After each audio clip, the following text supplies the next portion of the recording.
नमस्कार, मी बाबा बेलापूरकर. आपण पाहत आहात एकजूट महाराष्ट्र न्यूज. अहिल्यानगर जिल्ह्यातील शेवगाव शहरात आपण आलेलो आहोत. या शेवगाव शहरामध्ये इथे वर्षानुवर्षाच्या रोडच्या कडेला विविध व्यापाऱ्यांच्या दुकाने होत्या. ते अतिक्रमण समजून काढण्यात आले. हे रोडमध्ये आल्या कारणाने हे याचं अतिक्रमण काढलेलं आहे. ही स्टँडच्या समोर जो रोड जातो त्या गावामध्ये शिवाजी महाराजांच्या पुतळ्याकडे जो रोड जातो पेठेमध्ये, त्या रोडच्या कडच्या ह्या पक्क्या दुकाने आहेत त्या काढलेल्या आहेत व्यापाऱ्यांच्या. अशा पद्धतीने नगरपालिकेने तिथे कारवाई करून हा रस्ता मोकळा केलेला आहे. ते आपण आता पाहत आहोत.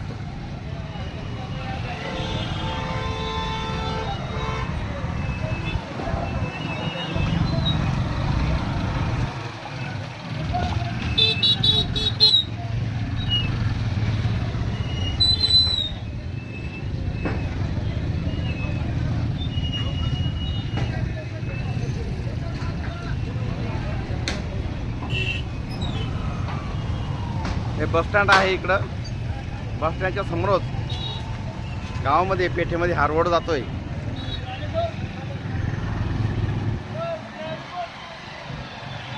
आणि ह्या रोडच्या ह्या ज्या शॉप्स होते हे शॉप्स काढण्यात आलेले आहे.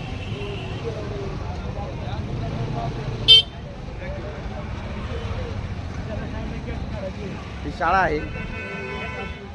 शाळेचा गेट मोकळा झालेला आहे.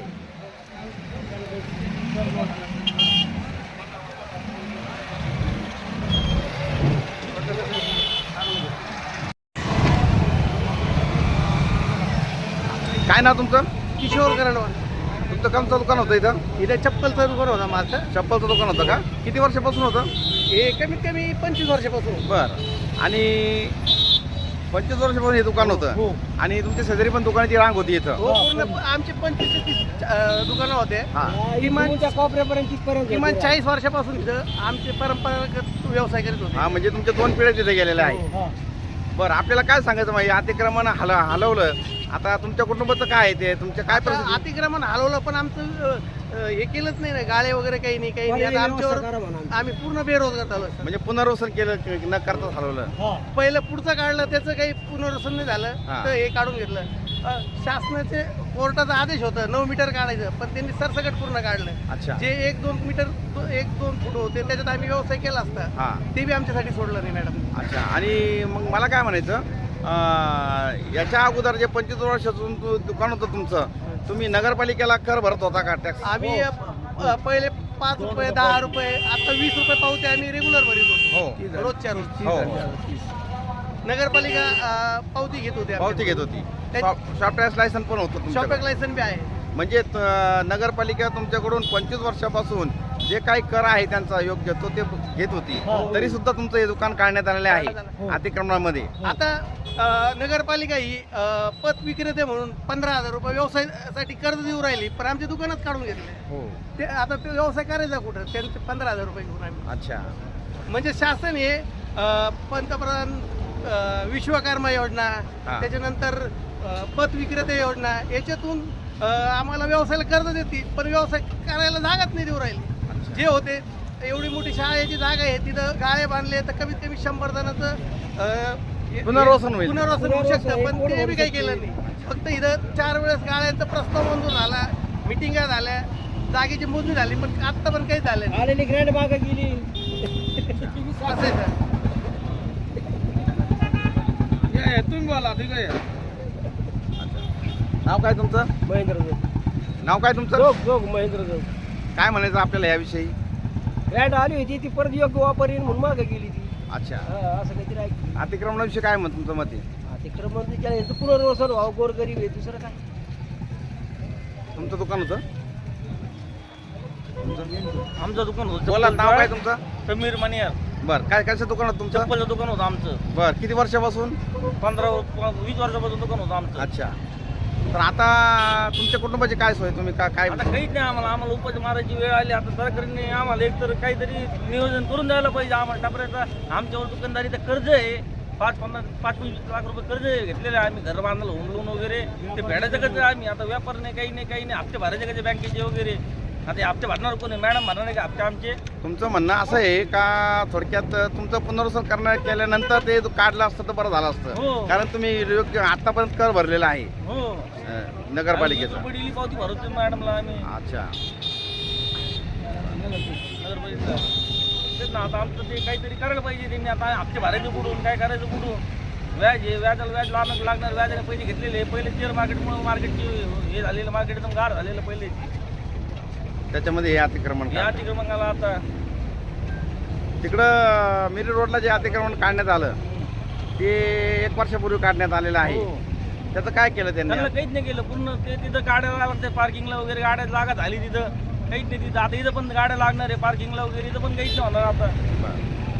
तुम्हाला काय म्हणून सांगितलं बा त्यांनी? कसं म्हणजे काढताना काय आजपासून त्याला काही नाही दिलं. फक्त आले का लगेच TTP लावला मला. ते नोटीस वगैरे काही दिली होती का अगोदर? नोटीस दिली होती त्यांनी. अच्छा, नोटीस 9 मीटरची दिली होती, त्याच्यात पूर्ण काढलं आमचं. नोटीस दिलेली होती, परंतु त्यांना पर्यायी जागा नसल्यामुळं नाईलाजाने ते दुकानदार इथं राहिले आणि मला सगळं त्यांचं दुकान पूर्ण काढलेलं आहे. आणि दुकान काढल्यामुळं इथं व्यापारी जे आहेत, ज्याच्या कुटुंबाची उपासमारीची वेळ त्यांची आलेली आहे आणि पर्यायी जागा उपलब्ध नसल्यामुळं आता त्यांचं मुलांचं शैक्षणिक नुकसान आणि कोणी आजारी असतं त्या आजारी लोकांचं दवाखान्याचा खर्च आणि रोजचा उदरनिर्वाहाचा खर्च हा कसा भागाल ही चिंतेमध्ये आज इथले व्यापारी आहेत. आणि दुसरी गोष्ट अशी का महागाईचा आगडोंब उसळला आहे, पेट्रोल महाग झालं आहे, डिझेल महाग झाला आहे. त्यामुळं पर्यायी ज्या जीवनावश्यक वस्तू आहेत जे बाहेरगावून येतात आणि तिथून ते जातात ते त्यांना बी महागाईची झळ पोचत आहे. आणि अशामध्ये अतिक्रमण काढल्यामुळं आज ते कुटुंब उघड्यावर पडलेलं आहे असं त्यांच्या मुलाखतीमधून आपल्याला जाणवत आहे.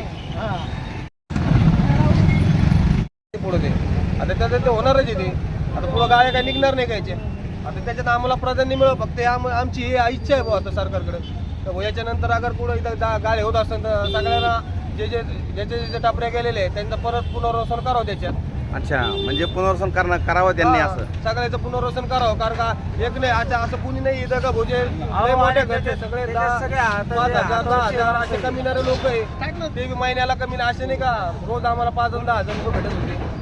हे सगळं महिन्यावरती. त्याच्यात काही लोक असे आहेत तिथं किराणा दुकानमध्ये असणारे, काही चपल्या दुकानात काही कामाला आहे म्हणजे त्यांच्यावर एका दुकानावर कमीत कमी 2-4 जणांचं उदरनिर्वाह होत होतं. आणि त्यांचं काय होणार? ते बिचारा कुठं कामाला जाणार? हा, त्यांची परिस्थिती काय? त्यांच्या घरचे काय? म्हणजे तुमच्या आजोबापासून ते दुकान होतं. मग याची तुमची तिसरी पिढी आहे. नाव काय तुमचं? तांबोळी. म्हणजे 40 वर्षापासून दुकान होतं.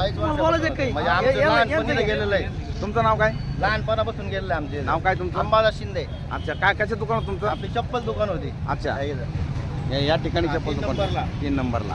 अच्छा, 3 नंबरला या बंधूचं चप्पल दुकान होतं आणि 40 वर्षापासून ते दुकान होतं आणि ते आज काढण्यात आलं आहे. आणि त्या दुकानावरती यांचं कुटुंबाचा उदरनिर्वाह होत होता. आज ते पूर्ण कुटुंब उघड्यावर पडलं आहे. त्यांच्या पुढं विवंचना पडली आहे का आज जीवनावश्यक काय करता येईल? माल काळा सुद्धा हे दिलं नाही त्यांनी. निम्म्याच्या पुढे माल खाली गेला. माल नुकसान भरपूर झालं. त्यांच्यामुळे चोरी गेला अक्षरशः. आणि दुकानचं एक पत्रा सुद्धा कामा नाही आला आमच्या. तेव्हा लंगर भावात विकायला लागला आम्हाला. तुमचं काय म्हणणं काय? प्रशासनाला काय म्हणू इच्छिता? आम्हाला याच्या कधी पर्याय काढा. आमची पुढची रोजी कशी होणार? काय होणार? पुढं नाही काही तर आम्हाला भविष्य समजा नाही काही तर खाण्यापुरतं तरी कुठंतरी आम्हाला आसरा द्यावा सध्या पुरतं तरी. पुनर्वसन करावं तुमचं असं आहे. अशा पद्धतीने इथं जसं आता मागील लोकांचं काढलं त्यांचं काहीच नाही केलं तसं आमचं नवं. अच्छा, 1 वर्षापूर्वी काढलेलं आहे कधी? 1 वर्षापूर्वी काढलं. म्हणजे तुमच्या हे व्हिडिओचा विषय होता. हा नगरपालिकेचा विषय होता. हा नगरपालिकेचा अखत्यारीत होते हे त्याचा विषय हा. म्हणजे यांच्या उदाहरणाचा प्रश्न आहे. 40 वर्षापासून यांच्या हे अचानक काढलं, सगळ्यात महत्वाचं अचानक काढलं. अच्छा. कुठल्याही पूर्वसूचना न देता अच्छा आम्ही सकाळी जाऊन भेटून आलो, हा. आम्हाला म्हणे ठीक आहे चालेल, आणि हा. नंतर अचानक आली गाडी आणि लगेच सुरू केली कारवाई. नोटीस होती. नोटीस होती, 2 महिन्यापूर्वी नोटीस होती. हो हो पण त्याच्यावर आधी आम्ही मोनिका ताईकडे गेलो. ताई सुद्धा म्हणल्या मी सोमवारी इथं येणार आहे, आपण काय असेल ते बघू. आणि मॅडम परवारी आल्यानंतर ताईने लगेच म्हणजे तपास करून टाकली. शेवगाव पाथर्डीचे जे आमदार आहे मोनिकाताई राजळे, आता शब्द गेलता ना, आम्ही त्यांच्याकडे गेलतो. त्यांच्याकडे तुम्ही गेल्या होता. मोनिकाताईंची भेट घेतली आम्ही हा. बुधवारच्या संध्याकाळी. मोनिकाताईंनी सीओशी फोनवर बोलले हा. की त्यांचं आहे ना पावसा पाण्याचे दिवस आहे, तर आपण काहीतरी मार्ग काढू याच्यात. हा हा तर त्याच्यानंतर मोनिकाताईंनी फोनवर सीओला म्हणले का तुम्ही सोमवारपर्यंत काही कारवाई करू नका. म्हणजे आमदार मोनिकाताई राजळे. त्याच्यामुळं आम्ही सगळे गाफील राहिलो. आम्हाला वाटलं त्यांनी सांगितले सीओ मॅडम ऐकतील हो, की हो. त्याच्यामुळे आम्ही माल काही हलवला नाही. हो, हो. आणि काल मॅडमला आम्ही सांगितलं का बुवा आमची लाईन जे मागची हो. आहे पुढची लाईन 2-2 फूट ऍडजस्ट करायला तयार आहे, म्हणजे 9 मीटरचा रस्ता पाहिजे. हो, हो. त्या हिशोबाने आम्ही ते द्यायला तयार आहे. आम्ही करून घेतो. आम्ही पण 9 मॅडम मीटर म्हणायला लागल्या दिला 2 तासाच्या आत तुम्ही करून घ्या. आणि मॅडम आल्या डायरेक्ट लगेच आमच्या JCB लावून टाकलं. अच्छा, अशा पद्धतीने हे अतिक्रमण काढण्यात आलेलं आहे. आणि आज हे संसार यांचे उघड्यावर पडलेले आहेत आणि उदरनिर्वाहाचा प्रश्न त्यांचा आता महागाईच्या काळामध्ये झालेला आहे आणि यांना वाली कोणी राहिलेलं नाही. आणि 3 पिढ्यांपासून हे दुकान इथं होतं आणि आजची ही 3री पिढी ही रस्त्यावर आलेली आहे. हा नमस्कार. नमस्कार. हा तुमचं नाव काय? आनंद भराई. अनंत. भराई तुमचं दुकान कशाचं होतं? चहा. किती वर्षापासून होतं? आम्हाला 30 वर्ष अरे. 30 वर्ष. हा 30 वर्षापासून तुम्ही दुकानात होते. हा पहिलं तिथं होतं. हा तिथं उठून गेलं. हा. तिथं आलो आता. हे उठून आता गेलं. दुकान गेल्यामुळे आता तुम्ही रिटायर झाले बा बरं, थोडक्यात. आता आमचं धंदे पाणी नाही, काही काही नाही. नाही. ते कुटुंबाचं- मॅडम आमचं पोटवर पाहिजे, साऱ्यांच्या पोटवर पाहिजे. अच्छा, मॅडम कोण? हे शिव मॅडम. शिव मॅडम हा. नगरपालिकेची. हा, आम्ही म्हणत फक्त 2 मीटर कमी त्याला हा त्यांनी नाही यायचं. हा हा सारी पुरवणी आई पुरवणी काहीच 9 मीटर 8 मीटर त्याला हा 9 मीटर होतं, 8 मीटर त्याला 2 फूट कमी त्याला हा. किंवा मग वरूनच आग येते हाय हा कॉलचा. हा हा. अशा काय घ्यायला काय घ्यायचं आम्हाला पोट आहे नाही. आता आम्ही जाऊ सुद्धा आम्हाला खायला नाही, चहा नाही, पाणी नाही. म्हणजे इतकी वाईट परिस्थिती तुमच्यावर आलेली आहे. म्हणजे प्रशासनाचा जो हातोडा पडला हा त्याच्यामुळे तुम्ही तुमचं कुटुंब हवालदिल झालेलं आहे. हा तुम्हाला वालीच कोणी नाही आता. नाही ना. अशा पद्धतीने हे दुकान काल पाडण्यात आलं आणि आज हे पहा हे सगळ्या पद्धतीने ते जे काय उरलं सुरलं आहे ते घरमालक म्हणजे ते दुकान मालक घेऊन जात आहे. आम्हाला ये राहायची बरं आहे. आमचं धन्य नाही, पण आता आम्ही दावत होतो खावाचं आहे, पाणी प्यावं, पाणी नाही, चहा नाही प्यायला. हे तर बिचारे धंदे पाणीवाले हे धंदे आहे.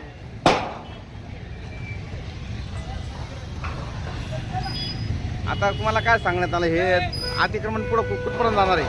हे शिवाजी चौथपर्यंत. शिवाजी पुतळ्यापर्यंत जाणार आहे. बरं. हा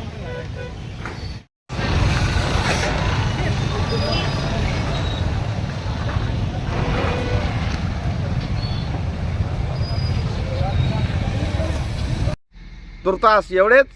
भेटूया पुढच्या बातमीपत्रात. जय हिंद, जय महाराष्ट्र.